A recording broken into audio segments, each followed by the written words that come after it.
Ang laking pundo ka. Kung matatandaanan po ninyo, ako, na-vlog ko ito noon, pag-upo ng administrasyong ito, 2022, ano?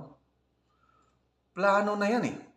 Meron ng balita na yung pondo ng PhilHealth i-transfer sa pamamahala ng Office of the President.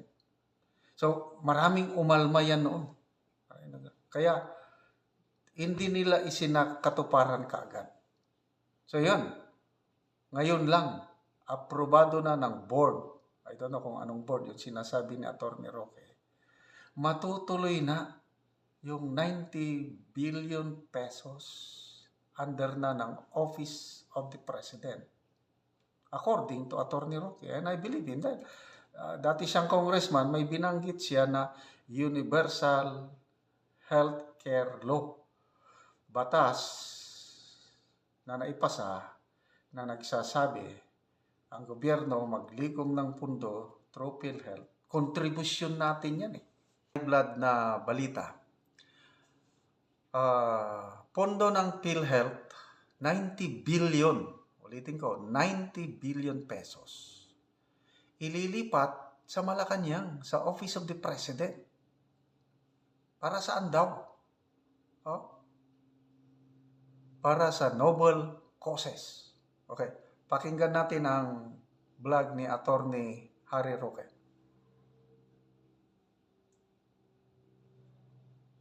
Tayo. Inaprubahan po ng board dahil hiningi po ng Malacanang ang napakalaking halagang 90 billion galing po sa pondo ng PhilHealth para po quote-unquote for more noble causes. Wow! Grabe. Okay.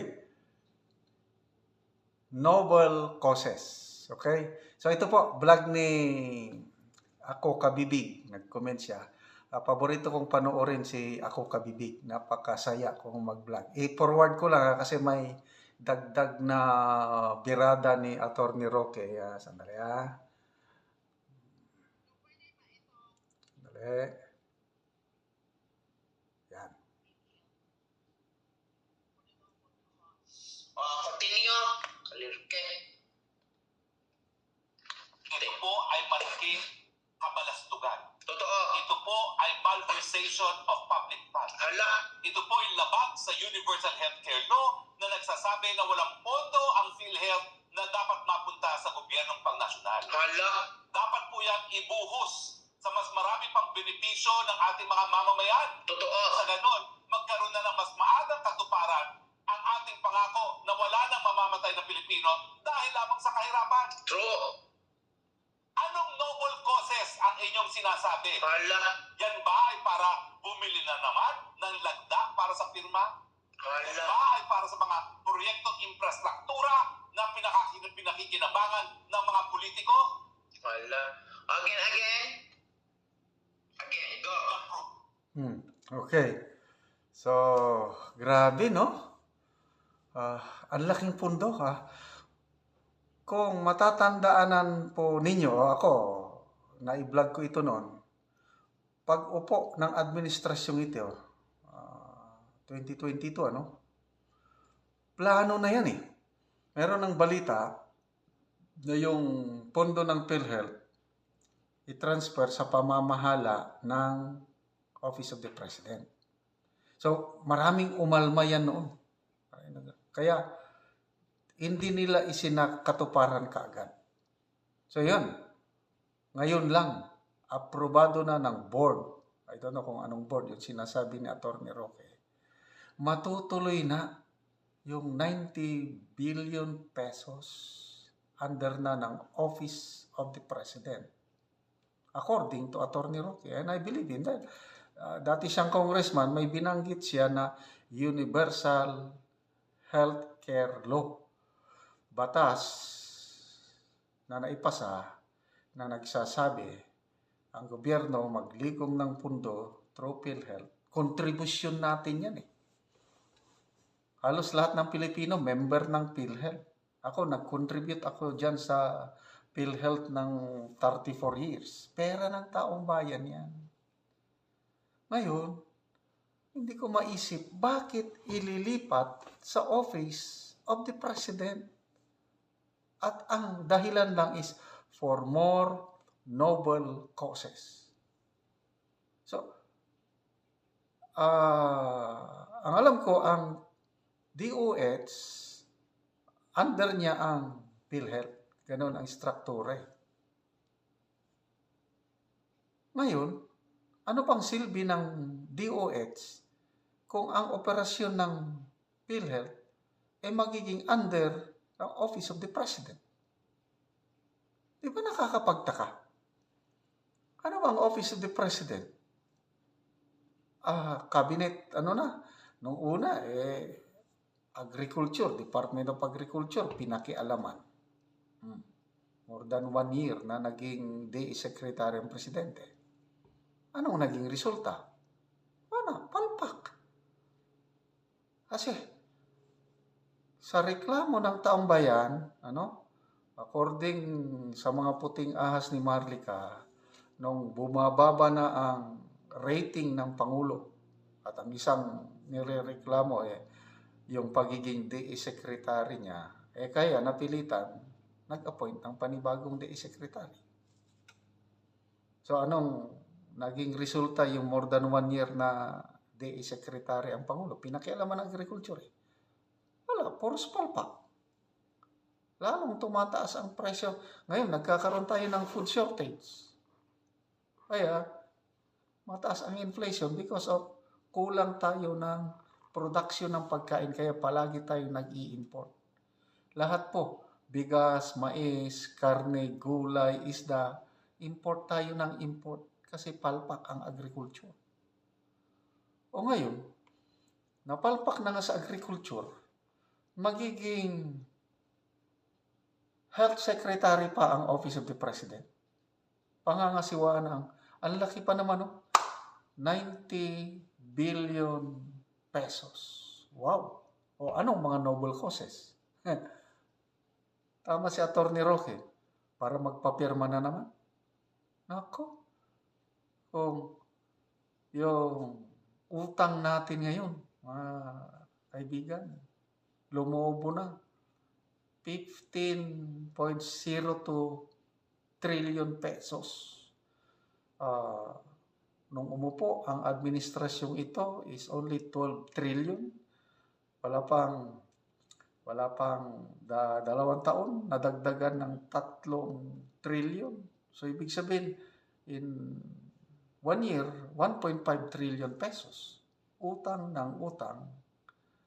Saan napupunta yung utang na yan? Makasigurado pa tayo na napupunta benepisyo sa taong bayan? O yan, pinamimigay sa ayuda? O ito, yung mga pundo na yan, nako, ano ba naman, what's happening sa ating bansa? Nakakalungkot. Mabuti sila na humawak ng pondo, parang hindi nila nararamdaman yung hirap ng taong bayan. Example, yung Presidential Advisor on Poverty Alleviation, Mr. Larry Gadon. Ano sabi niya? Haka-haka lang daw ang kahirapan. That's an insult sa mga millions of Filipinos na naghihirap. Dami daw kumakain sa Jollibee. Yes. Puno nga ang Jollibee. Kaya lang, mas marami ang hindi makakayang kumain sa Jollibee. Sana magbisita itong presidente sa mga liblib na lugar, lalo na dito sa Mindanao. Daming mga katutubo yan na halos walang makain, tumutulo ang kanilang mga bubong, hirap na hirap sa buhay. Tapos sasabihin lang na haka-haka lang kahirapan. Tapos, ayan, billions of pesos hahawakan ng Malacanang para sa noble causes. Paki-specify. Okay lang yan kung gamitin nyo yung direct na makatulong sa taong bayan, no problem. Kasi yan, pera ng taong bayan, hindi ninyo pera yan. May resibo ba yan? I don't know. So ano ang Kongreso ngayon? Mga congressman, senador, pabayaan nyo na lang ba yan? Sana imbestigahan nyo rin ito. I-hearing ninyo. Kasi kawawa ang taong bayan. Maawa kayo sa mga tao na halos hindi makabili ng 1 kilong bigas dahil sobrang taas na po ang kilo ng bigas at ibang bilihin. Sana may pag-asa pang darating sa ating bansa. Sana magbago pa ang pamamalakad ng ating bansa para sa kapakanan ng mga naghihirap. Mayor po, opo, sir.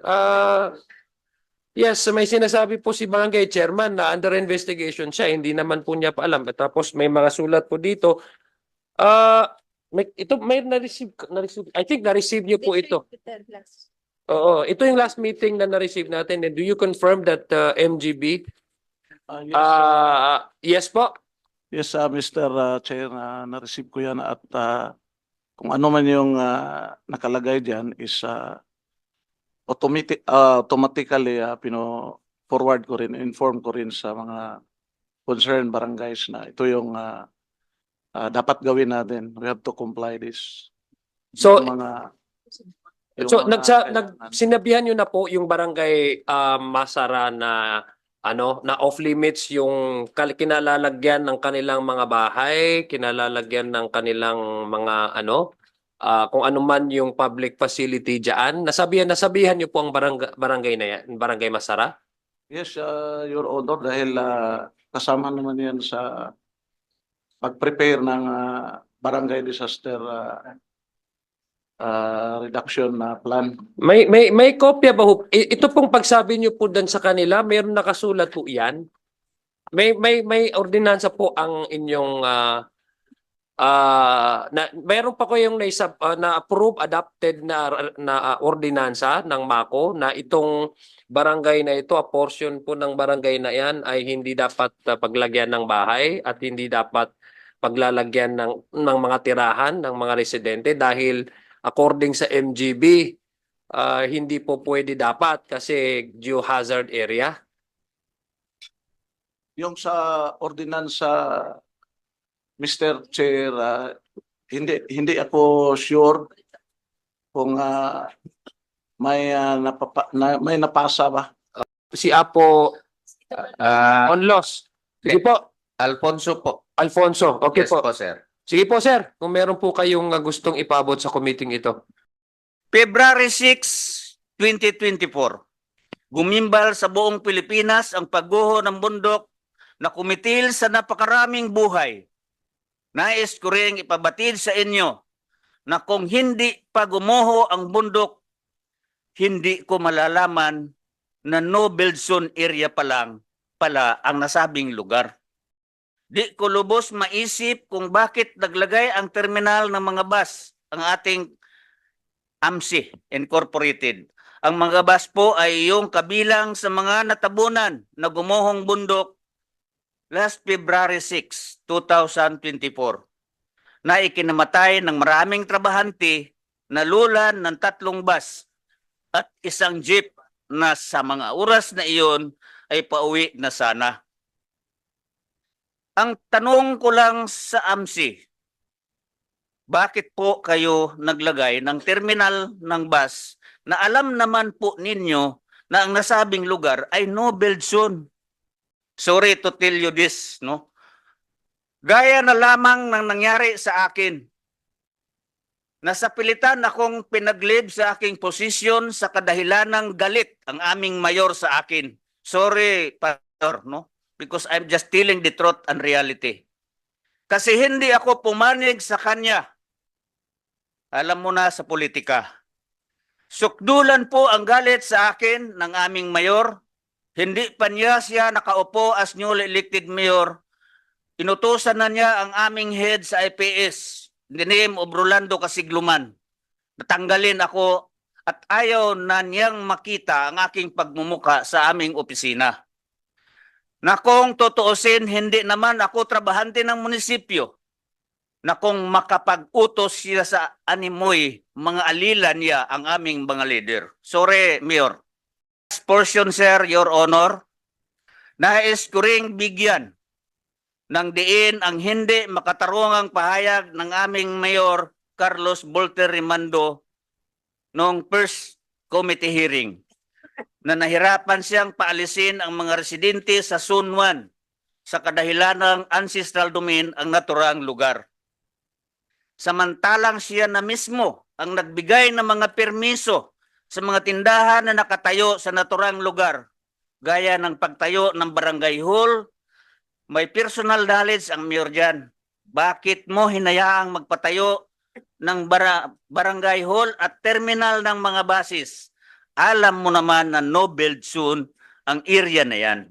Hindi natin masabing walang negligence sa part ng LGU kasi ang pagkakaroon ng mahigit 100 plus katao including the missing ay masabi na natin na may pagkukulang talaga. Hindi sana magkaroon ng maraming patay kung ang kumpanya at LGU ay may pakialam at binigyan ng importansya ang safety ng bawat residente at trabahante. Yun lang, sir, Your Honor. Maraming salamat. Madyaw na ambong kanaton ubos. Marami pong salamat. Yes, Congressman Tulfo is back and he's one of the principal authors. Congressman Tulfo, you have the floor. Thank you, Mr. Chair. I would like to direct my question to the barangay chairman ng Masara. Mr. Chairman, alam niyo ho na yung barangay ninyo is no build zone, right? Because that was stated by the MGB, right? Alam niyo ho yun na no build zone yung barangay ninyo. Is that correct? Narinig ko lang po yun, pero wala akong hinahawakan na dokumento. Narinig mo. So hindi ho ninyo nagkaroon na po ng mga landslide sa lugar ho ninyo at sa mga kalapit na barangay, hindi pa rin ho kayo nagtataka bakit may landslide? Hindi pa rin ho kayo gumawa ng mga precautionary measures? Hindi ho kayo nagtanong sa munisipyo? Kasi sabi po ng MGB, nabigyan nila every year, binibigyan nila ng report ang munisipyo. Hindi ho kayo binigyan ng munisipyo, Chairman? Mr. Chair, 2009 po hanggang 2013, hindi pa ako yung ang naglilingkod bilang punong barangay. And then, pag-assume ko ng office po ng 2013, wala pa akong hinahawakan na dokumento doon ng no build zone. Rinig-rinig lang. Nang dumating yung 2017, doon pa ako nakahawak ng dokumento na no build zone. In short, Chairman, Mr. Chair, merong kayong alam na no build zone yung iyong barangay. Tama po ba, Mr. Chair? Tama yun po, Mr. Chair, pero wala akong hinahawakan na papel at saka yung mga... Pero, hindi, Mr. Chair, sinabi ho ninyo na 2017, alam nyo na ho na no build zone yung lugar ninyo. Paano nyo nalaman na no build zone yon? Kasi yun na ang... na kami yun ng Mr. Chair na paralan para reopen for temporary. At doon na nakita ko yung dokumento po. Anong dokumento yung nakita mo, Mr. Chair? Anong dokumento yung nakita mo na no build zone? Yung bigay ng MGB po na 2008 po, 2008 pa. 2008 pa. Okay. So ang tanong ko, balikan ko, dahil sinabi mo kanina, hindi mo alam, etc., na no build zone yon. Ngayon, sinasabi mo na no build zone.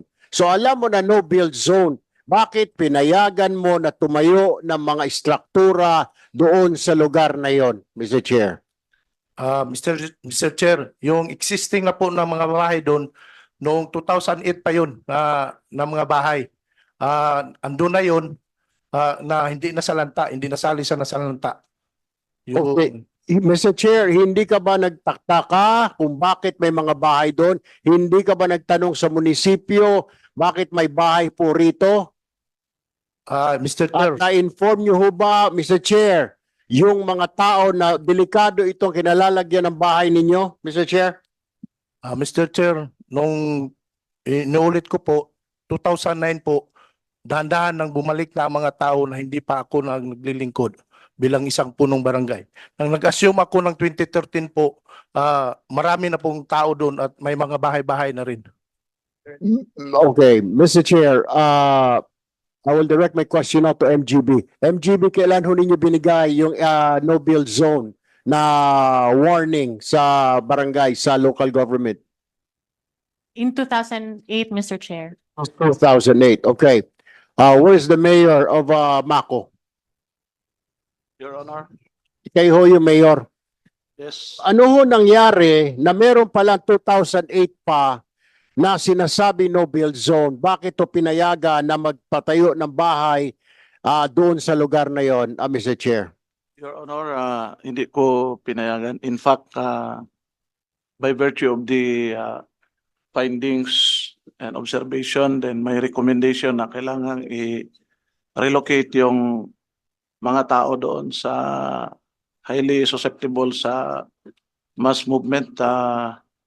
Nagpasa agad tayo ng resolution for the immediate relocation ng mga tao sa considered as permanent relocation site doon sa isang barangay, sa barangay Kinuban. That was Mayor, can you speak 2008. louder? Merong ko problema ako, personal, meron akong problema sa pandinig. Pasensya na.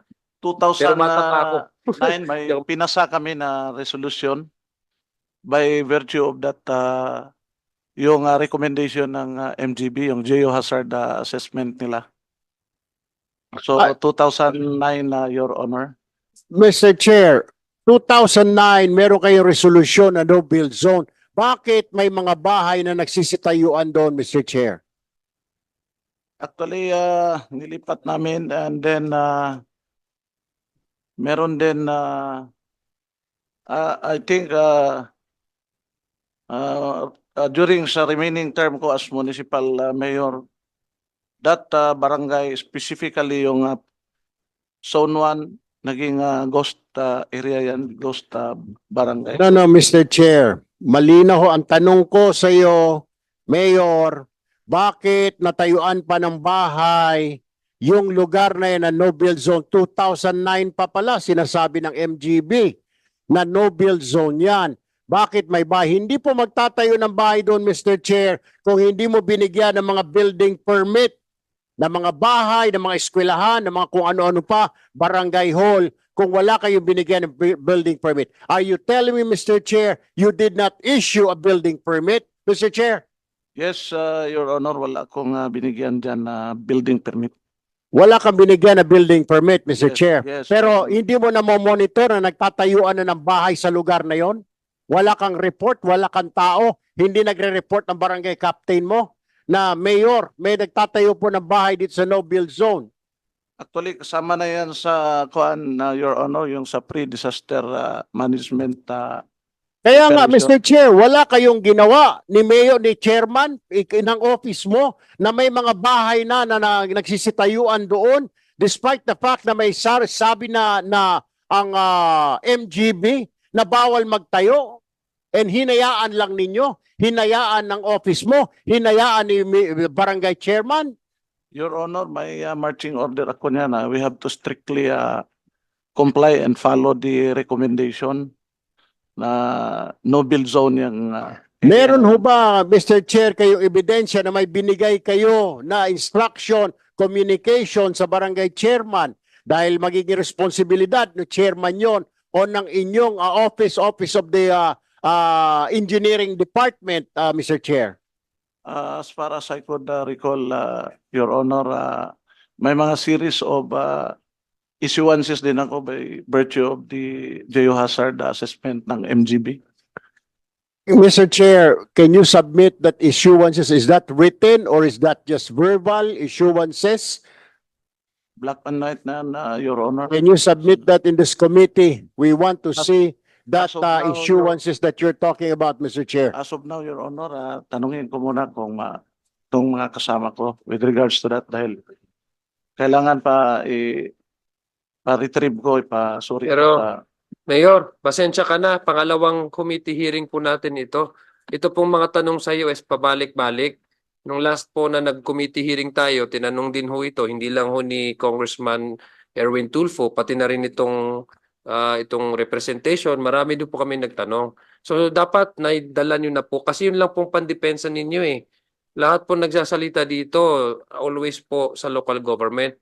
Sana dinala ninyo. Your Honor, actually, andito man yung mga, nabigay ko na nga yung last congressional inquiry natin, Your Honor.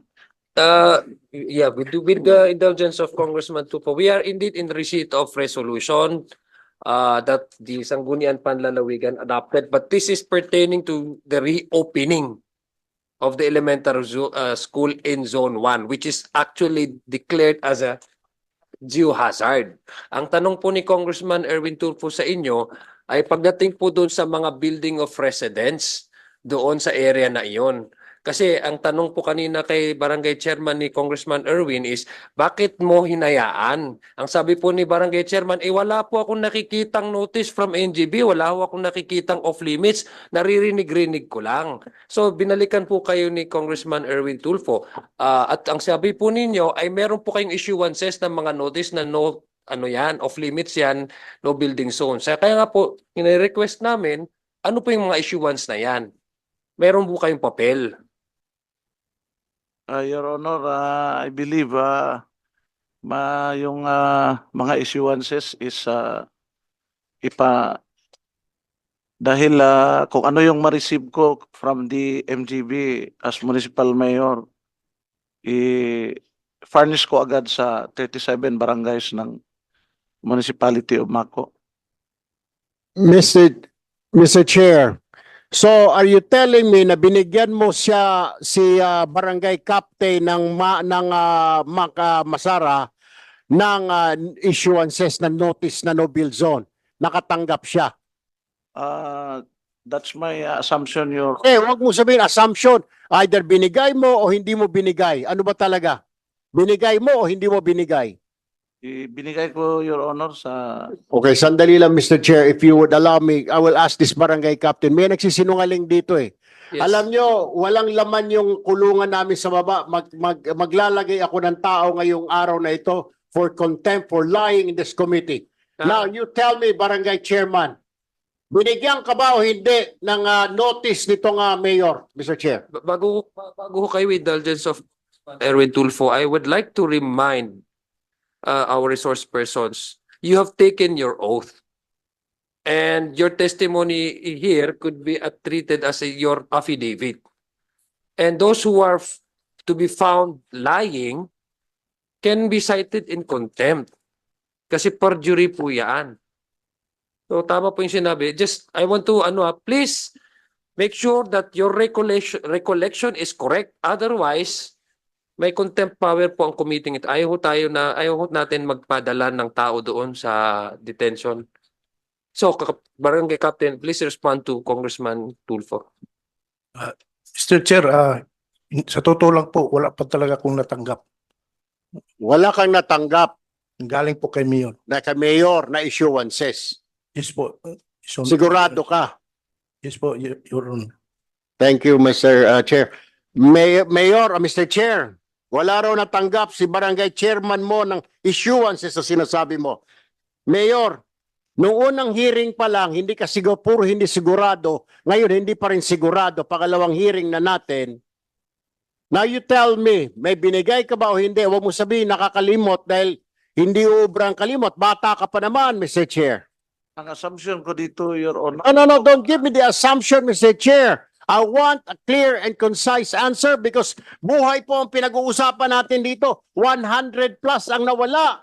Mabuti sana kung nadulas lamang, nabungi, napilay, namatay, hindi na po babalik yung mga yon. 100 plus na tao died, perished, na wala man lang kung ano-anong, walang katurya-turyang pagkamatay, natabunan sila dahil sa kapabayaan ng gobyerno. Now you tell me directly, did you or did you not give a issuance an order dyan po sa barangay captain natin? Did you or did you not? Your Honor, I mean yung inherent function ng barangay at saka when I receive advisory from the FGB, So, yun ang Mayor, bigyan niyo Inattach kami ko ng sa- papeles na meron ho Yes. kayong ano. Meron ho kayo. Please, Comsec, can you confirm, can you please send, can you send somebody to approach the mayor and take hold of that? The pages. Oo. Dapat may receipt. Receipts then from the office. Tama sa barangay.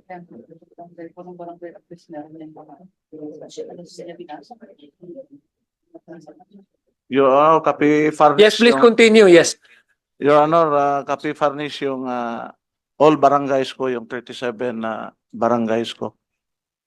Mr. Chair, yung barangay captain ba na yan, nung binaba mo yan, eh siya na yung barangay captain ngayon?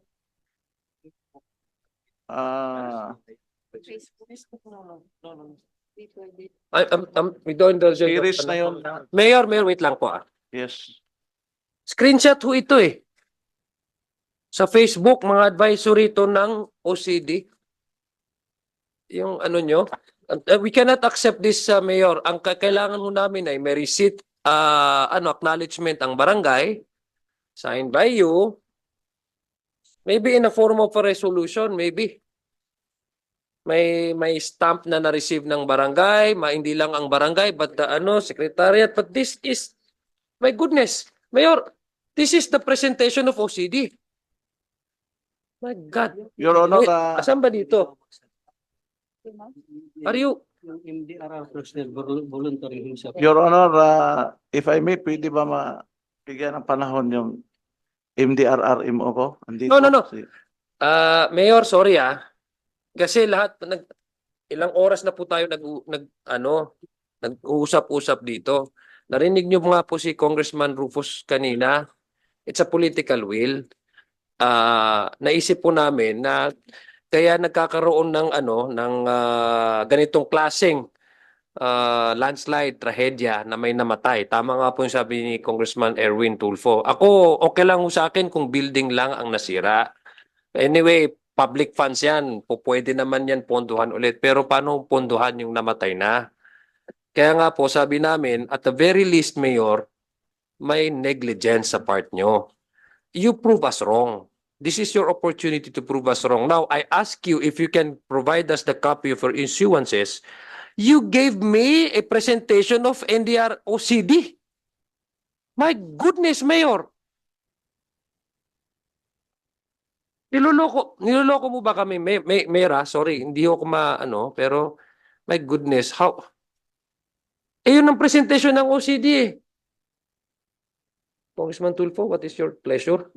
Mr. Chair, sa tingin ko, nagsisinungaling ito si Mayor. You know, Mayor, ginagawa mo kami mga bata, ito mga mambabatas dito, pag pinagsama-sama yung aming mga kaalaman, Sir, halatang-halata nagsisinungaling ka at niloloko mo itong komite na ito. Do not force us to send you to the detention facility. Unless kung may dala ka na ng mga damit, toothbrush, katwalya, pwede na. Malinis naman yung kwarto namin, may aircon din, papakainin ka namin dito, may may security guard ka pa. So you tell us, wag mong sabihin na nagbigay, this is unacceptable. Tama po sinabi ng chairman ho namin, yung sinasabi mong issuances, Facebook, nasa probinsya ho kayo, karamihan ng tao, walang mga Facebook, walang mga internet, walang mga kuryente. Paano kung hindi nagbabasa ng Facebook? Paano kung walang Facebook yung tao na yun? Tapos you rely, tapos sa kuwan pala yun, sa OCD, nanggaling hindi sa'yo. Then sasabihin mo may resolution ka. Where the hell is the resolution? Nasaan? You cannot provide a resolution, right? Kasi wala.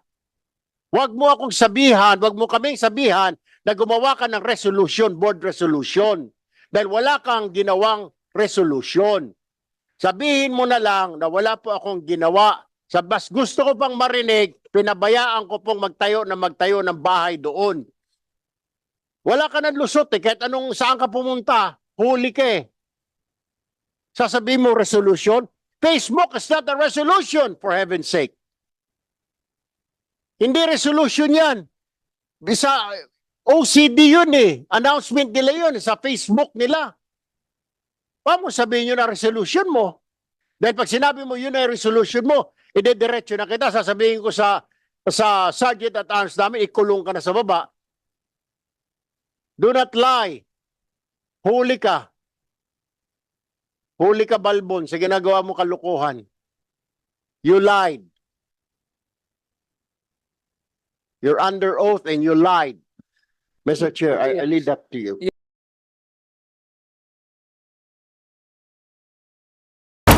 Mapapatunayan ko na saksakan ng pagkasinungaling yung mga pulis na inakusa.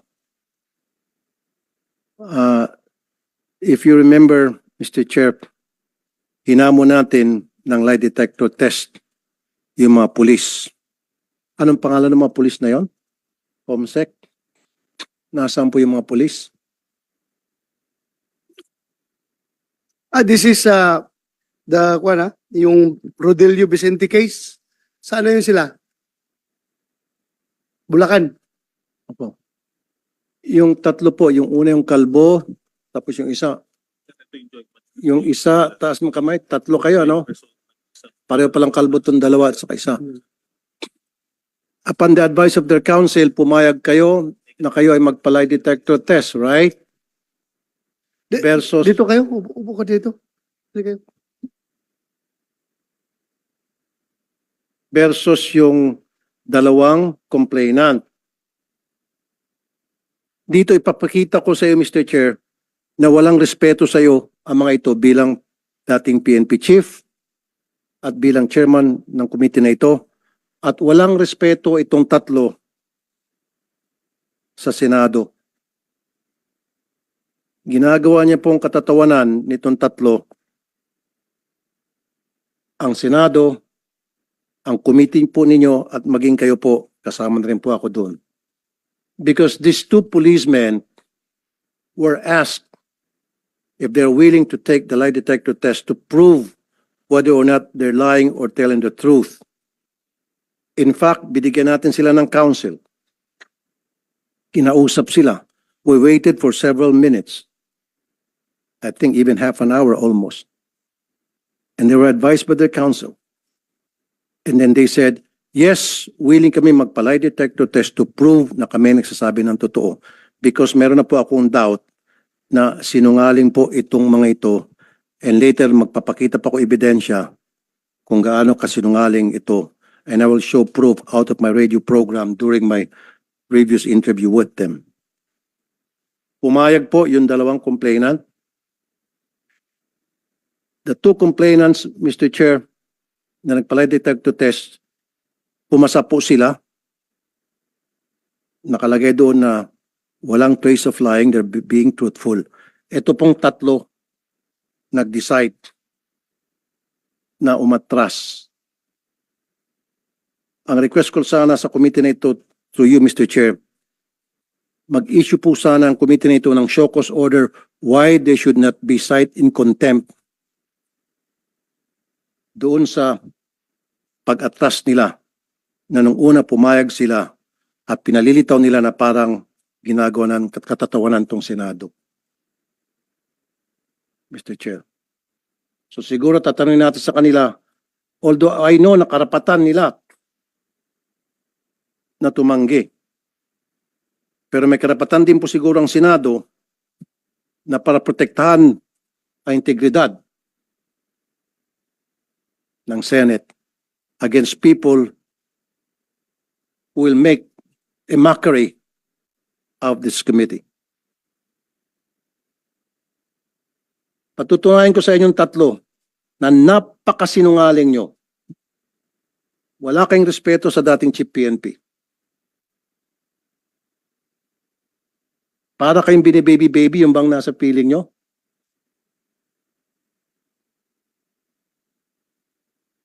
At modus operandi na ng tatlong, gusto ko na mapamura, Mr. Chair. Meron pa ako mga testigo na modus operandi na nitong tatlo na pumasok ng bahay ng may bahay ng walang dalang warrant base lamang sa sabi ng asset at mang-aresto ng kung sino-sinong taong gusto nila. And wearing bonnets, not wearing proper uniform. Ang masama kasi nito, kinukonsinti. In fact, when I interviewed the chief of police at that time, and I think the chief of police was already relieved, and what was the name of that chief of police? Is he here? And I interviewed the last time sa radio program ko, sabi mo, isa ka pa, Colonel. Sabi ko, Colonel, bakit nagbobonet ang mga bata mo pag nag-raid? Kasi mainit dito sa Bulacan. Pati ako nga nagbobonet. Don't lie to me. Papakontem kita. Magsumpa ka muna rito bago mo kasagutin. Put him under oath. Baki-ready, Comsec, yung sinabi niya sa radio show ko. Pakontem ko to kahit na Colonel ka. Nakapikon na eh.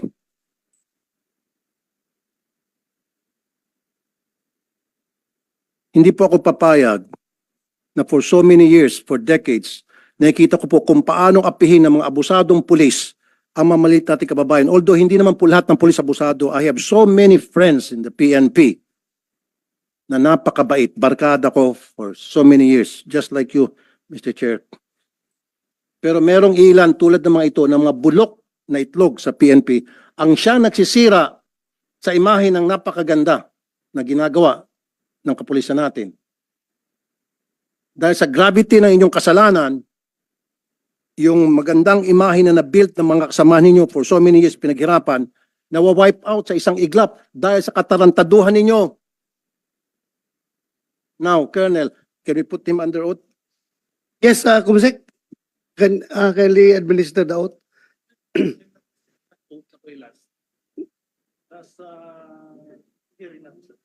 Nag-oath ka? Okay. Okay. Colonel, during the last, when I interviewed you sa radio program ko, tinanong kita, bakit nagbobonet yung tao ninyo? Pakisagot nga ulit kung consistent ka. Yes, sir. Ang tanong na bakit, sir, ay hindi ko matandaan yan, sir. Kung hindi, ang tanong mo sa akin, sir, ay tama ba na magbonit yung mga pulis mo pagka perform ng duty o manghuli? Parang ganun, sir, yung natatandaan ko. And then sinagot ko yan, sir, ng hindi, sir. And then, sir, may pahabol ako doon dahil may pinahabol pa kayo na pwede din naman provided... Stop right there. You said hindi. Pakiready yung video. Now, huli ka. You said hindi. Yes, sir. Pakiready yung video. Okay. And then, go ahead. Yes, sir.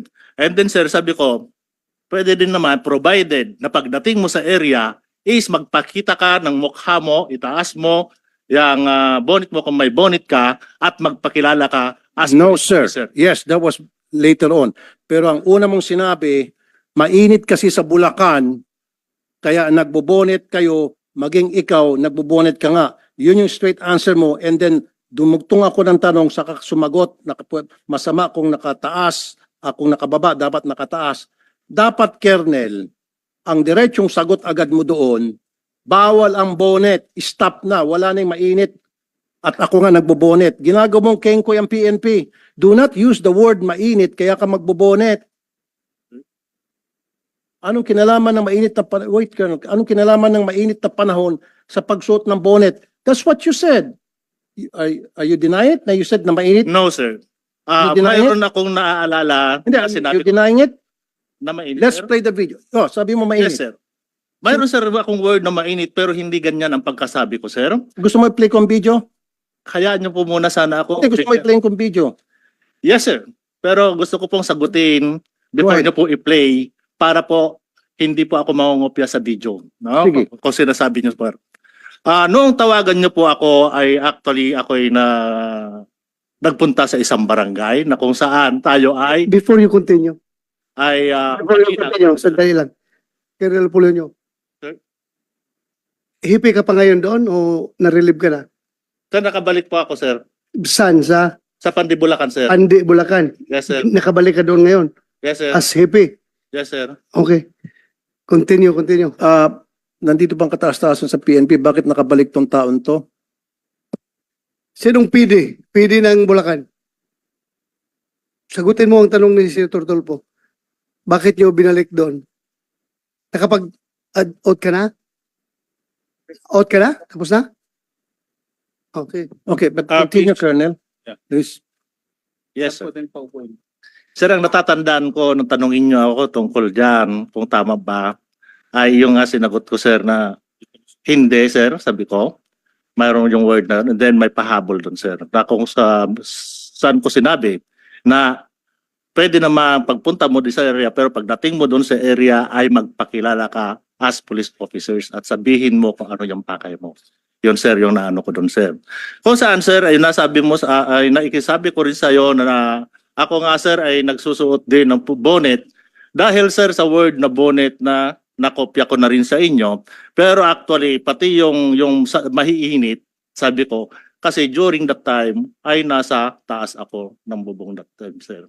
Na sinabi ko, mainit nga. Yun, sir, yung ano ko, natatanda. Tapos ka na. Yes, Yun nga po, in short, sabi mo, let's play the video na. Pakinggan natin. Ang pag-usapan lang po natin muna yung procedure ng pagsaserve ng warrant. A, nakabonet. Bakit nakabonet? Sir, kung nakabonet man yan, no, ako rin during that day po, nakabonet ako dahil sobrang init. Ngayon, alam mo na nakabonet. So tama ba yung ginawa nila? Mali na nakabonet sila. Kung nakataas, sir, hindi tama yun, sir. Kailangan makabonet o ibaba mo, magpakilala ka. So okay lang magbonet pero ibaba mo muna yung bonet. Pakita mo yung mukha mo, the whole mukha mo. So ibig sabihin, in your daily operations, dala-dala nyo inyong bonet, ito ang kakatakot kayo. Ganun po kasi talaga yung routine namin, yung lang po namin, yung talagang nakasibigan na po. Kasi po, ang talagang halos kilala na po kami dito sa... Sir, why did you, kahit kilala pa kayo dyan sa lugar, why did you wear that bonnet? You should have worn that. Kung kayo po ay legit yung operation ninyo at serving a warrant to a subject na you thought o ayon sa inyong asset ay nandun sa area, why not wear your uniform with body cam at bakit nakabonet? Your Honor, part lang po ng accessories ng mga riders yun.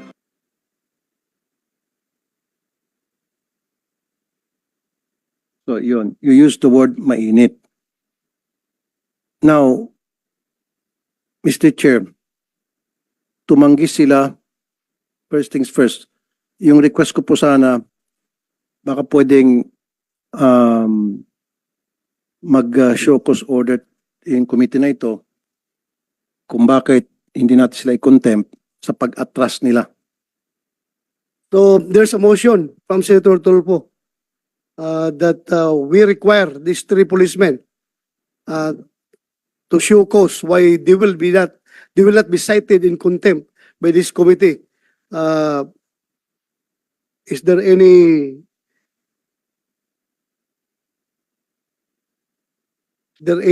objection? Hearing none, but before I roll the motion, I was given the 1 minute suspension.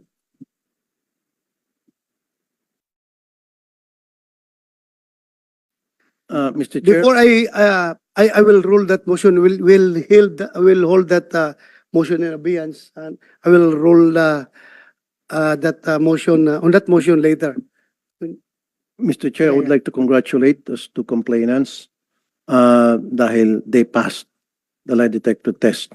Ibig sabihin, lahat ng mga binigay nilang statement dito from the get-go ay totoo. Simula nung pumunta sila sa radio program ko hanggang sa pagdating dito sa pangalawang hearing na ito, hindi sila nagsisinungaling and they've been very truthful. And I congratulate you both and thank you for being truthful. Talagang maasahan kayo. Ito nga po masakit eh.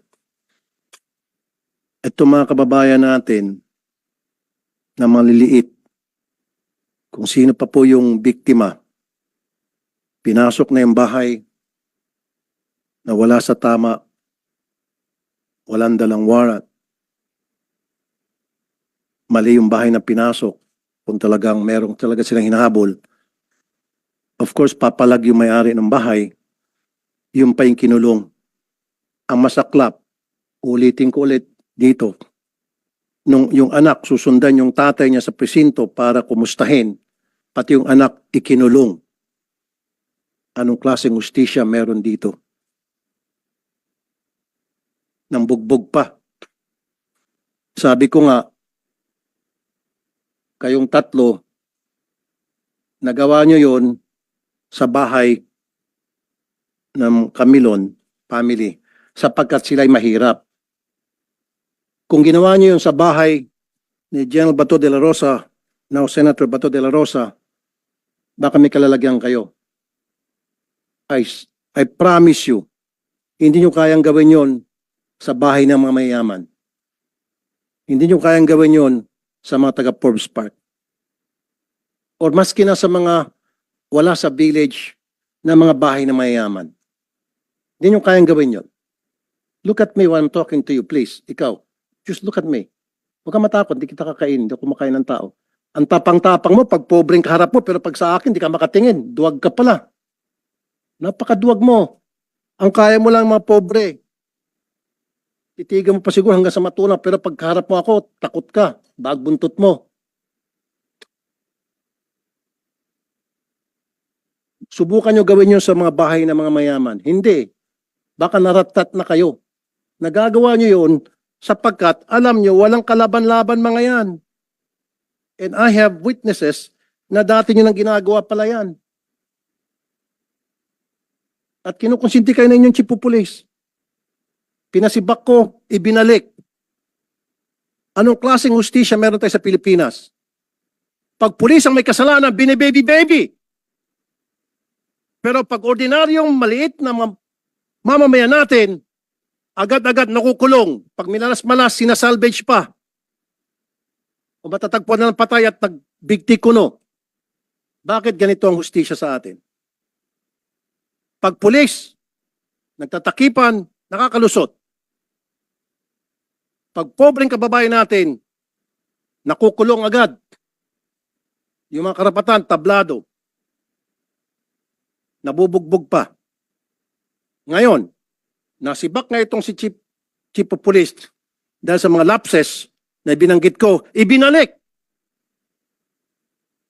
Siguro, Mr. Chair, patawag natin si Chief PNP sa next hearing kung pwede, Mr. Chair.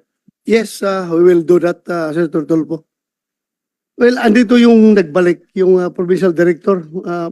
Can we hear from yung provincial director? Bakit yung binalik? Sir, good afternoon. Naibalik namin, sir, based doon sa appreciation namin doon sa investigation that yung participation niya lang is yung sa radio interview na sinabi niya nga na nakabonet. So, with that, sir, yung appreciation namin, wala naman siyang kinalaman doon sa nangyari doon sa ground, kundi yung lang interview. So, ibinilik namin, sir. Yun lang yung recommendation namin, sir. And it was approved by the regional director, sir. Then, pwede ba natin patawag regional director? Alam niyo ibig sabihin ng command responsibility, ano po? You understand that, right? Yes, sir. So, under the command of responsibility, may pananugutan ito sapagkat pinapayagan niya ang kanya mga tao na palaging pag nag-raid ng bahay ay nakasibilyan at nakabonet at walang suot na body cam. So, how's that for a command responsibility? Colonel Relly Arnedo, sir. Sir, ulitin ko, sir, yung investigation namin kasi, yung presence of the police doon sa area is to validate the information. No, sir, pakisagot lang po yung tinatawag na command responsibility. Yung estilo ng kanya mga bata under his command, these three people, these three policemen, kapag nagsiserve ng warrant, nakasibilyan, nakabonet, nakachinelas. Your Honor, Senator Tolpo, hindi pa pala ito nakapag-out. Comsec, please administer the out. Yes, sir. Sir, kindly stand up, please. Please raise your right hand. Do you swear to tell the truth, the whole truth, and nothing but the truth in this investigation, sir? Thank you, sir. Please take your seat. Colonel, ulitin ko. Mga pulis ninyo, nag-raid ng bahay, nakasibilyan, nakabonet, walang body cam. May lapses doon. Ngayon, sino ang boss nila? Sino ang superior nila? Of course, the chief of police, sir. Exactly. So doon ba sa mga binanggit ko, may pagkukulang bang mga pulis doon? May lapses ba doon? Sir, kung yung pagpunta nila doon, sir, is not part on the procedure. No, yung procedure po, yung procedure na sila ay nakabonet, walang body cam, nakasibilyan, hindi man lang nakasuot ng tsapa na pulis, kahit na sabihin natin wala ng warrant, at least man lang may ID na makikita na pulis sila. Kaya nga nagkaroon ng komosyon eh. Kasi akala ng Camilon family, mga akyat bahay. But anyway, so yung procedure na yon, was the procedure violated? Yes or no lang? No, sir. No, sir. The procedure wasn't violated? Yes, sir. Yes. Pwede mag-raid nung walang body cam? Depende, sir, kasi hindi raid yung pinuntahan, sir. Kaya mag-serve ng warrant, walang body cam, okay lang na nakabonet? Pwede, sir, kung covert operation kasi yun, sir, yung nakita namin dun sa report. It is not a covert operation. They are trying to serve a warrant, Colonel Arnedo. Sir, walang warrant nung pumunta sila dun, sir. Based dun sa... So wala silang warrant? Yes, sir. Na, Okay, bingo. Nung last hearing, sabi niya walang warrant. Sinabi dito na merong warrant, na walang warrant. So kung walang warrant, you're saying it's a covert operation, but they're insisting, napahinga siya ng untong hininga. Wait a minute, Colonel, let me finish. Huli ka na. Baka pati ikaw, paparelieve ko. yes, sir. Makinig ka.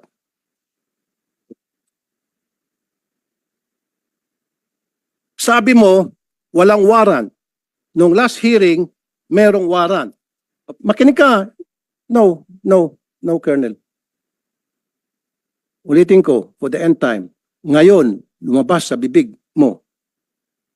Huli ka, Balbon, sabi pa nga ng mga netizen. Sabi mo, walang warrant because it was a covert operation. Ang sabi nila di sa hearing, matatanda mo, Chief Senator Bato, may dala silang warrant and they were serving that warrant. In fact, wala silang search warrant pero meron, wag ka muna sumagot. Sir, yes. Wala silang Wala, warrant sir. dahil merong tipster. That's why they don't need the search warrant anymore. The warrant will surface because, andito pa nga dito si Attorney Bernardo, because at that time, merong witness or asset na nagsasabi nandyan sa loob ang kanilang hinahanap na suspect na isa-serve nila ng warrant. Do you remember that, Attorney? Kaya nga nagkaroon tayo ng konting discussion between search warrant and warrant of arrest. Yes, Sabi nila there's a warrant of arrest but no search warrant is needed because merong nga witness na nagsasabing nandoon yung suspect. Opo, Your Honor. Narinig ko po na sinabi ng mga taong ito na nagsaserve sila ng warrant of arrest. Kaya ang sabi ko nga, dapat sumunod doon sa Supreme Court issuance sa dapat naka-body worn camera po. Narinig mo, Colonel Arnedo. Ngayon, galing sa bibig mo, walang warrant at covert operation. Hindi kayo tumutugma-tugma. Dito may kita, Mr. Chair, na napakasinungaling kasama na si PD, Chief of Police at itong tatlong alipores nila. You see, Colonel, you're a bad example of the PNP. Your Honor, Senator Tulfo, klaruin mo natin. Yes. May warrant o wala? Sir, may warrant, sir. Pero Oh. yung sinasabi ko, sir, nagbabalidate nga doon sa sir, yung Chief Intel, walang dalang doon, pero nagbabalidate nga. Pero But meron there's a warrant yung subject. Mayroon, sir. Hindi Meron lang pa. nila bit-bit yung warrant. Yes, sir. Yun ang ibig kong sabihin, sir, na hindi lang nabitbit yung warrant because they are validating. Chief Intel po yung nandun, sir. Klaruhin natin, covered ng warrant yung Yes, subject na hinahanap nila. Yes, sir. Hindi lang nila bit-bit yung papel. Yes, sir. Oh. Klaruhin mo Then, pag... walang warrant, dapat di kayo pumasok. Sir, actually, sir, hindi sila pumasok, sir. Sorry, Hindi sila pumasok. sorry po, Chief. Doon pa lang nagkaroon inconsistencies. I'm sorry, Chief. Yes. Parang nabibaby to eh. The way I look at it. Parang nabibaby na naman to eh. Nakakawala na naman to eh. Huli ko na sana to eh. Nakakawala na ulit. Sinabi mo walang warrant. Sinabi na nga mismo ni Attorney Bernardo, sabi ng mga pulis mo meron. Tapos ngayon sinasabi mo wala. Sinabi ng mga pulis mo nandito, dala nila yung warrant. They were there, here. Dala nila yung warrant. Ngayon sinabi mo walang warrant, pero nung i-baby ka, sabi mo, Klaruhin ko lang, Senator Tulfo, hindi ko binibaby itong mga tao na ito, ha? Kahit na mga dati ko itong mga tauhan, alam mo na, nakita mo naman kung ako yung gagalit dito sa kalukuhan nila. Ako lang, I'm just trying to explain na kami sa PNP, kapag nag-operate kami, lalong-lalo na pagkilala yung mga operatives, number one, we allow them to use bonnet para hindi sila makilala. Pero yun nga, pag iserve na yung warrant, dapat mayroong uniform personnel na kasama. Pero yung presensya na doon para mag-confirm kung andyan o wala yung subject, wala mong problema kahit na nakahubad sila dyan, nakatsinilas, kasi that's part of the intelligence operations na ginagawa ng police. Pero kailangan, pag-serve nila, dapat may kasama na silang police na uniformado. Kasi So, yes. my line of questioning will lead to the fact that these people are lying dahil sa kanilang pagsisinungaling, meron tayong biktima na nakulong. Biniktima pa for the second time. Kasi nga po, Mr. Chair, yun yung gusto kong matumbok dito na yung Camilon family, they were victims. Pumasok sila, mali yung procedure na ginamit nila. Hindi Camilon, Vicente. Sorry. Vicente. Sorry, itong Vicente family, excuse me. Maling procedure. Kahit na sino ba naman, Mr. Chair, nakabonet,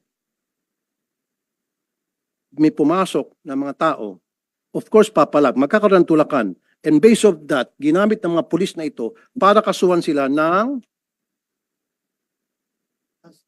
Assault bang kinaso nyo? direct assault to personal Direct assault. authority. Biniktima mo na nga, winalanghiya mo na yung karapatan nila, pagkatapos kakasuhan mo pa, nakulong po sila, Mr. Chair. Nagpiyansa lang sila. In fact, ako mga nag-abono ng piyansa nila. Taawa ko. And then, bakit pagkatapos makulong si tatay, si anak, susundan, natural Mr. Chair, kahit na ikaw, susundan mo saan yung tatay ko, nakulong ba talaga, totoo ba nasa loob ng kulungan. Pagdating po doon sa presinto, pati itong si anak, kinulong. And of course, magsisinungaling to, sabi nila hindi. Kaya nga, doon pumasok yung gusto ko sana, Mr. Chair, ipalay detector test sila kung sino nagsabi nito to. Ito ba ang grupong ito o yung grupong doon sa complaint natin? Pumayag sila, pareho. Nag-lie detector, umatas to, itong mga pulis na ito, nag-go ahead itong mga complainant, and they passed. Kaya nga, klaruhin natin na as far as this committee is concerned, and as far as public opinion is concerned, talo na kayo. Kayong mga pulis na umatras. Kahit na, yes, we understand that. It is your constitutional right na umayaw dyan sa lie detector test. Karapatan nyo yan kung ayaw nyo. Pero we are talking here about public opinion. Talo na kayo. Pati sa committee na ito. Mas naniniwala ang committee dito sa proven true lie detector test na hindi nagsinungaling. Kasi pinag-usapan natin last hearing was your word against their word. So, para to establish kung sino nagsasabi na totoo, sinachallenge namin kayo ng lie detector test. Ngayon, kumasa sila. Kumasa. Kayo, kumasa. But later on, umatras. Hindi namin kini-question yan. That's your constitutional right. But, as far as this committee is concerned, nakikita talaga namin, hindi naman kami, kahit kayo, pulis kayo, if you were in our shoes, kung kayo ang membro, chairman ng committee na ito, sino pa paniwalaan nyo? Yung nag-volunteer ng lie detector test? Pumasa? O ito nag-volunteer tapos umatras? Alam nyo, masyadong mahalaga yung word of honor pagdating sa Pilipino. Pag sinabi mong, yes sir, magpalay detector test ako, tapos later on, atras ka, malaking bagay yan. So sa ngayon, as far as this committee is concerned, ito, impression of this committee favors the accused talaga. Ito mga pumasa sa lie detector test. Kayo, dadalawang isip kami sa inyo, maniniwala dahil nga, umatras kayo. So, yun lang kasimple. Kaya dapat, huwag kayong padalos-dalos. Huwag kayong padalos-dalos sa ginagawa ninyo. Hindi maganda yung ginawa nyo na pumayag kayo tapos umatras. Again, as I've said, it is your constitutional right. Hindi namin kayo pwedeng pilitin. Pero, sino ngayon ang talo? Kung totoo sinasabi ninyo. Kahit na sabihin nyo, totoo yung sinasabi nyo ngayon, talo na kayo. From the start. Dahil nga, umayaw kayo, umatras kayo. Sa lie detector test. Ito ngayon sila. Halimbawa, granting lang, very remote possibility na nagsinungaling sila. Nagsinungaling sila. Pero, pumasa sila sa lie detector test. Granting lang ha, granting na nagsinungaling sila. Hindi ko sinasabing nagsinungaling sila. pumasa sila, hindi sila umatras. Kanino maniwala ang tao ngayon? Di ba? Sa kanila. Proven sila na hindi nagsinungaling. Dahil wala silang rason na umatras. Kasi alam na, nagsasabi sila ng totoo. So ngayon, ano na ngayon ang tingin nyo sa sarili niyo kapag ganun? Yeah, go ahead. Mr. Chair, I think it's not a question of public opinion. I think it's a question of these people doesn't have respect dito po sa Senado. I'm just citing public opinion kasi lahat tayo na Opo. marami nagsusubaybay dito Mr. sa Chair, ating hearing. I agree with you. The Kasi- legal aspect is beside that. Kasi issue. Mr. Chair, kung matatandaan mo, in fact, we waited for several minutes, almost half an hour or so, na binigyan natin sila ng pagkakataon makausap yung counsel, yung lawyer. Nag-usap-usap sila dyan banda. Hindi natin sila pinilit, Mr. Chair. Walang pumilit sa kanila. Silang kusa nagsabi, yes. Inulit mo pa ata yun, if I'm not mistaken. Are you sure, sigurado ka, etc., etc. Maging si Senator Tolentino, if my memory serves me right, ganun din. Walang pumilit, and they said yes. And then yung kabila, Vicente family said yes. Now, pagtalikod dito, they said no. Para sa akin, panloloko yun. Pambabastos yun sa Senado. Kasi kung ayaw naman talaga nila, alam nila na ata sila later on, sana dito pa lang, nag-no na sila. Hindi naman sila pinipilit eh. They know in their hearts, they know that, Mr. Chair, na paglabas dito Senado, magno-no sila. Alam na nila yun. Kailan dito, sa harap natin at sa harap ng publiko, pinalabas nila na sila ay mag-iya sapagkat wala silang tinatago. Yun yung point ko do, Mr. Chair. Na para wag na silang tularan, dapat ipa-show cause sila later on kung bakit hindi sila ma-cite in contempt. Kasi they could have just said no. Hindi natin sila pipilitin, Mr. Chair. Remember? Kung sinabi lang nila no sa atin, tapos na usapan. Move on tayo sa ibang topic. But they said yes. And the kabila said yes. Yun lang po yun. And now, Mr. Chair, may I request next time yung RD siguro, patawag natin, or maybe yung si Chief PNP, if we can request, or si yung administration ng PNP, yung hierarchy, para nakakasama na loob kasi, Mr. Chair, may kita po ng mga biktima at may kita po ng mga iba pang biktima nila in the past. Mamaya magpapakita kong video na meron pa sila ibang biktima.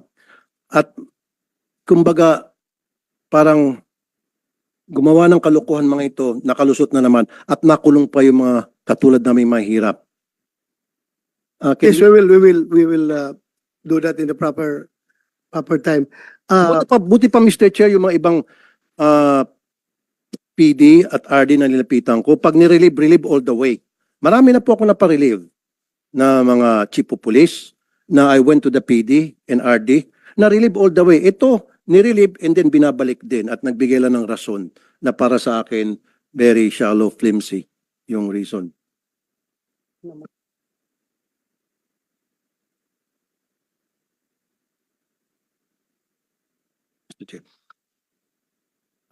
Comsec, pwede ba natin i-play yung video na meron dalawang witnesses against the Bonnet Gang?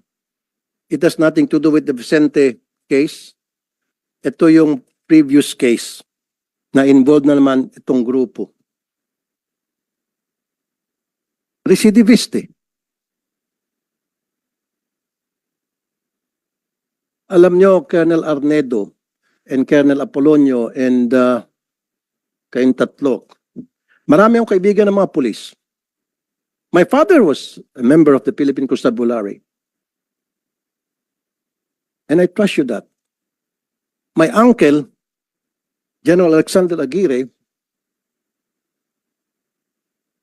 is a policeman. He was a general. Pero ito nga nakakalungkot. Dahil sa mga pinanggagawa ninyo, yung mga accomplishment ng kapulisan natin, nabubura eh. Akala nyo ba ngayon? Sige, lusot kayo siguro sa mga followers ninyo, kung sino man yung mga taong naniniwala sa inyo, lusot kayo. Pero sa taong bayan, hindi kayo nakakalusot. Believe me, I've been doing this for so many years. Kaya nga masama ang loob ko ngayon dahil nakikita ko yung classic injustices na natatanggap na maraming tayong kababayan, iba't ibang klaseng kawalang hustisya sa kamay ng mga pulis. Makailang beses na po ako, Attorney Bernardo, sir, nakainkwentro na pag pulis po ang may kaso, ang bagal po ng hustisya. Ang bagal ng hustisya. Daming proseso. Samantalang pag ordinary mamamayan, wala ng proseso-proseso. Kulong na agad. Pakita po natin yung isang video.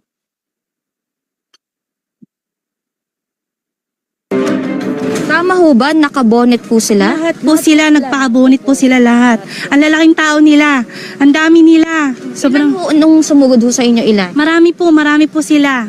Kasi naglalakad lang po sila eh. Ngayon ho, ano ho, meron ho bang dalang warrant? Wala pong ganun, wala po. Ini barangay nga po, wala silang kasamang barangay. Wala rin pong barangay, wala rin ganun. Kung wala rin pong warrant, wala po talaga as in. Colonel Arnedo, ibang kaso yan, hindi sa kaso ng Vicente case. And alam mo, Colonel Arnedo,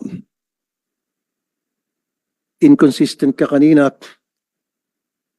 Tapos ang masakit sa akin, pinagluloko mo itong Senado eh. Sinabi mo na walang warrant kasi nagkikasing. Anong sinabi mo ulit? Sorry? Validating, Your Honor. Hindi, meron ko pa isang sinabi na word. Yun lang, Your Honor, Hindi, meron ko validating. pa sinabi na, sabi mo walang warrant dahil, aside from validating, meron ko sinabi na word. Parang, Covert operation. Covert. Yes, Your Honor. Sinabi mo covert operation. So, para mailusot mo, yung hindi na sila kailangan magsuot pa ng body cam, na kailangan magsuot sila sa bonnet, you use that word covert para mapagtakpan mo yung kawalan sa procedure na hindi na rin kailangan ng barangay. Di ba? Ginamit mo yun eh. Akala mo mautakan mo tong Senado. No, Colonel, huwag kami. Kasi, and then later on, nung nagbigay sa iyo ng leading questions, si Chief Bato de la Rosa, our Honorable Chair, yes, may warrant yan. Nasa warrant, kaya lang hindi namin dala. You see, pinaikot mo kami. Covert operation and then ngayon, may warrant pala, hindi lang dala. So kung covert operation, hindi na kailangan ng barangay. Kung covert operation, pwede nga bonnet, tama? Kung covert operation, maski wala nang body cam. Pero tatanungin ko si Attorney Bernardo, for the sake of argument, covert operation, Attorney Bernardo ng NAPOLCOM, kailan ba mag-bonnet ay body cam? Hindi. Your Honor po, kung tutukuyin ko yung sinabi po nila, kung sila ay merong covert operation or validation, this is a planned activity. Kaya dapat dala nila yung warrant of arrest. Kasi nga kung ginayak nila yun, pangalawa, dapat nakalagay yun sa logbook na meron silang operation. Sa informasyon po namin, hindi naman nakalagay na magsaserve ng warrant. At meron lang silang titignan. Kaya hindi rin tutugma. Pangalawa, kung yung sabi nila na meron silang service ng warrant of arrest, hindi po sumunod talaga sa proseso. At kung titignan po natin, doon sa nabanggit nyo pong command responsibility, kung merong ganong infraction, dapat nagkaroon na ng proseso na aalamin saan sila nagkulang at ano ang nangyari. Yun naman yung sanang pinakikiusap namin sa Chief of Police. Dapat po yung pagsusuot din ng bonnet, natukoy din po natin nung nakaraang hearing yan, kung talaga magsaserve ng warrant, gaya ng sabi nila, dapat meron namang kasamang nakaupo uniformadong tao. Kailangan magpakilala muna. Kung sakali ang sabi nga raw nila, baka meron pang masamang mangyari doon. Kaya hindi nila isinama kagad yung pulis. Yung mga bagay po ng yun dapat ay mausisa rin. Pero hindi namin po pinahihintulutan na yung normal operation ay nakabonet. Kaya nga po Attorney Bernardo, para mapagtakpan nitong si Colonel Arnedo yung mga pagkukulang nila from serving the warrant, bumuelta siya sa yung nagkikasing daw. Kahit rin po magkikasing dapat dala na rin nila yung warrant of arrest. Kasi nga, yun kasama sa mga gamit nila na para makapagpatunay na lihitimo yung kanilang casing operation. Kasi operation pa rin po yun na nakaplano pa rin yun na meron pa rin documentation din po dapat yun. Dala dapat nila yun. So in short, Attorney Bernardo ng Napolcom, meron talagang infraction doon, meron talagang mga lapses doon. May mga procedure na na-violate. Offhand po, mukhang meron pong, kung babasihan po doon sa pagsaserve ng warrant of arrest, meron pong kulang. Kasi nga, kung wala silang body-worn camera, ang sabi po ron sa Supreme Court... Kahit na covert operation, ano sinasabi nito? Hindi rin po kasi ang narinig ko nung nakaraang meeting magsaserve sila ng warrant dapat meron silang motion sa husgado kung wala silang body-worn camera na hindi nila ma-serve na walang body-worn. So kayo pong testigo, Attorney Bernardo, na merong nagsisinungaling sa kanilang dalawa between the colonel and these three. So it's just a matter kung sinong pipiliin ni Chief Bato de la Rosa kung sino sa kanila ipapakontempt ngayon mismo. Kasi nga, kayo pong testigo, sabi nila they were serving warrant and they have in their possession warrant of arrest. And now, Colonel Arnedo said walang warrant because sila ay nagkikasing lamang. So, clearly, may nagsisinungaling sa dalawa. Covert operation ang ginamit niya. Tama ba, Senator Bato? Yes, in order, it doesn't take Attorney Bernardo to decide kung sino sa kanila nagsinungaling. It's better na pakinggan natin kung sino talaga nagsinungaling sa kanila. Kasi, Chairman, Mr. Chairman, yun na, very clear na dito, established na rito na nung last hearing, we were all here, at sinabi nila, they were serving warrant. Remember? At meron siya hawak ng warrant. Sinabi nila. Sinabi nila. Hindi na sinabi na may hawak silang warrant, ha? They were serving warrant. Ang sinabi nila dito. Nagsabi ba kayo na hawak niyo warrant? May dala kayong warrant? No, they said they were serving warrant. Nag-serve kayo ng warrant, di ba? Operation? Yes, Your Honor, magsaserve po kami nun. Pero hindi... Ano isi-serve niyo kung wala kayong dalang warrant? With due respect, Your Honor, lahat po yun ay documented from pag-alis namin. Actually po, planned operation dahil po pinlano po namin yun, naka-logbook po yun, naka-blatter. At so, naka-blatter, nalalakad kayo, mag-serve kayo ng warrant? Yes, Your Honor. Saan Your yung Honor, blatter? Saan yung blatter na yan? Okay, Mr. Chair, yun sa mga sinabit namin na... Ayan na naman, Mr. Chair. Palagi nadudulas, magsaserve sila ng warrant.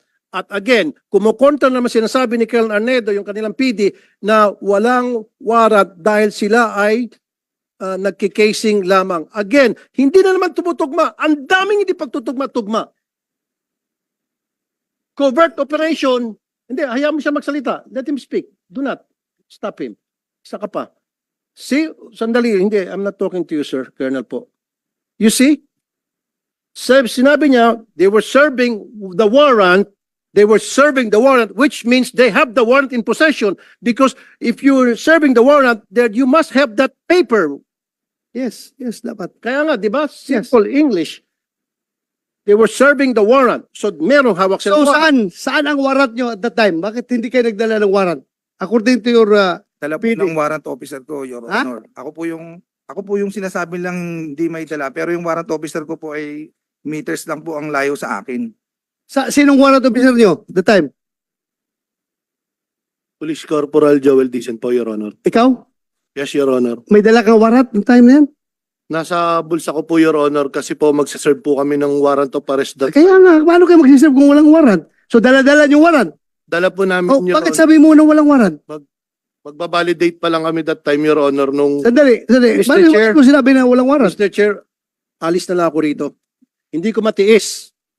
Nakikita ko na parang itong mga pulis pinagluloko. I'm sorry, I have to walk out.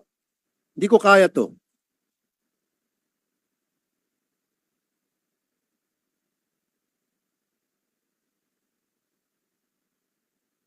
Dahil patuloy tayo, tuloy. Sabi mo walang warrant.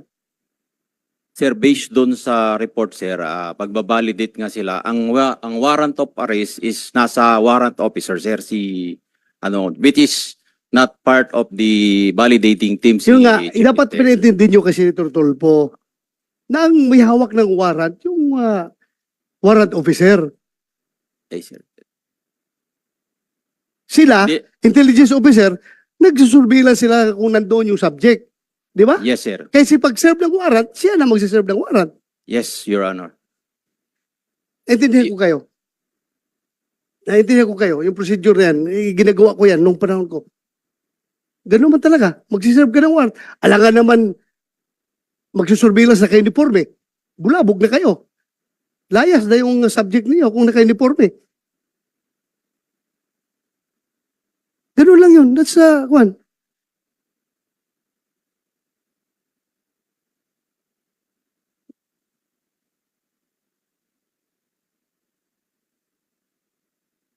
Mahirap yung ako. The worst thing na sabihin sa akin, binibibaby ko kayo, ay hindi ko matanggap-tanggap yan. Na binibibaby ko. What's the use of me being the chairman of this committee kung ibibi ko kayo?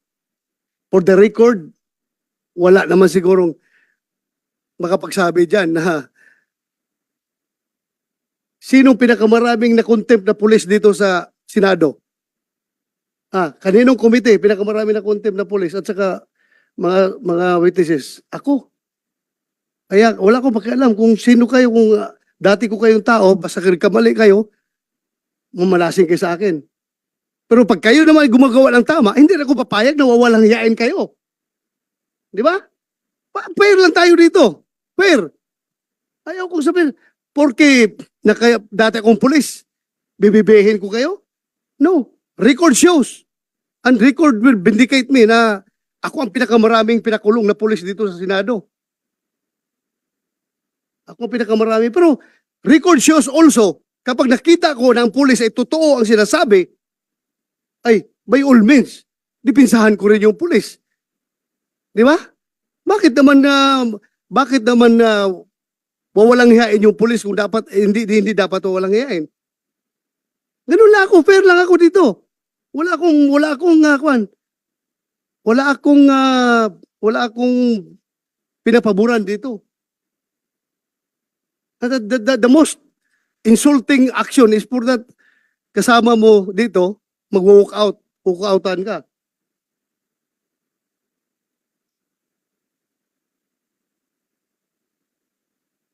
Anyway, that's his prerogative.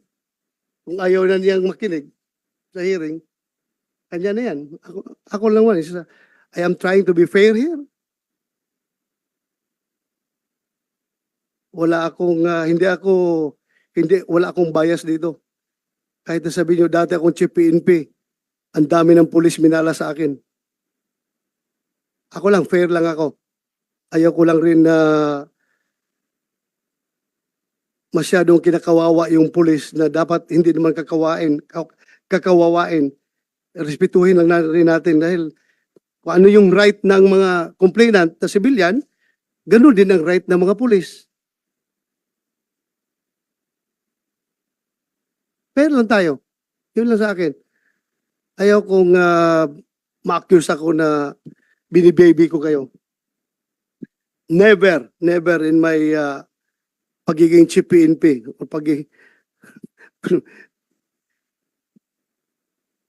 mahirap na magsalita dito. Everything is recorded. If you know me, you will realize, para sa inyo nakakilala sa akin, if you know me, you will really know me.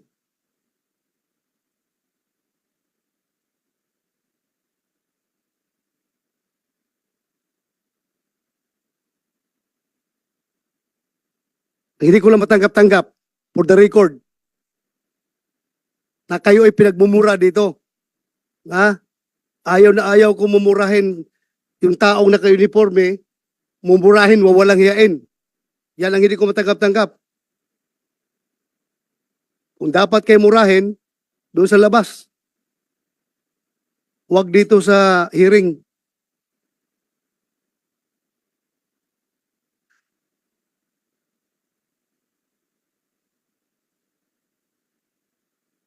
Kasi alam ko gaano kahirap maging pulis. Ha? Alam ko.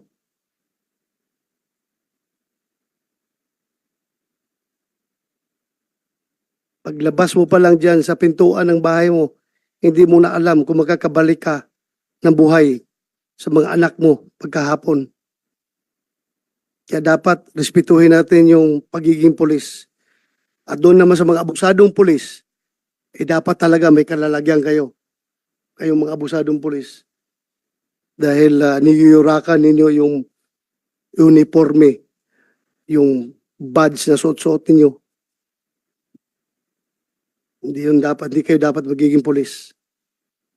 Pero my God, sabi ko sa inyo, I am your number 1 enemy kung masama kayong pulis. Hanggat saan tayo aabot, kahit matanda na ako, hindi ko kayo atrasan. Anong gira gusto niyo? Anong warfare gusto nyong ilalaban sa akin? Hindi ko kayo atrasan kung sira ulo kayong pulis. Pero kayo matinong pulis at kinakawawa, my God, I will offer my life to you. Ganun akong klaseng tao.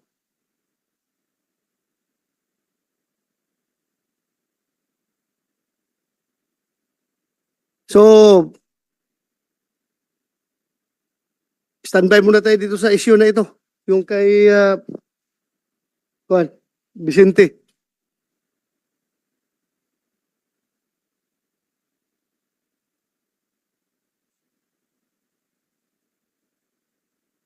Doon sa... Okay. Proceed muna tayo sa... Ha? Ano? Ay, sorry, Your Honor. I would like to recognize the presence of Senator Robin Hood Padilla. Your Honor, thank you for coming over. Salamat for coming. We proceed to Camilon case. Major De Castro, andito ba? Yung driver mo na si Pagpantay. Papuin yan dito. Ikaw, PD, pwede ka na umalis dyan.